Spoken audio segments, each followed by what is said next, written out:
66 కోట్ల ఎలుగు 76 కోట్ల దేవతలు శృతి 30 కోట్ల మునులు రాజాకరాదులు దేవాన దేవతలైన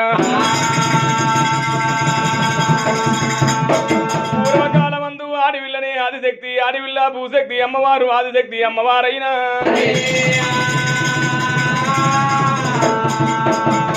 దినమందు వర్తకాలమందు ఆడివిల్ల ఆదిశక్తి పటమారి ముగ్గురు తిరుమూర్తులకు జలం ఇచ్చింది తల్లై పుట్టింది.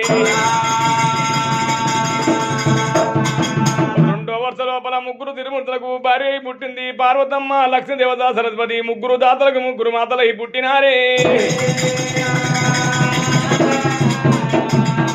లోకానికి సృష్టికర్త శంకరుని మించిన దాత లేరు పార్వతమ్మని మించిన మాత లేకపోయిరి. మరి రెండో వరుస లోపల కనుకని భార్య అయి పుట్టింది మూడో వరుస లోపల కడపలో పుట్టిన బిడ్డని పుడతానన్నది అమ్మవారు ఆదిశక్తి అయినా శంకరుడి కనుక అలనాడు శిష్టభాగం పూర్తి వచ్చింది. ఆ భస్మం తీసుకుపోయి కన్నగౌల పుట్ట లోపల శంకరుడు వడబోసిండు.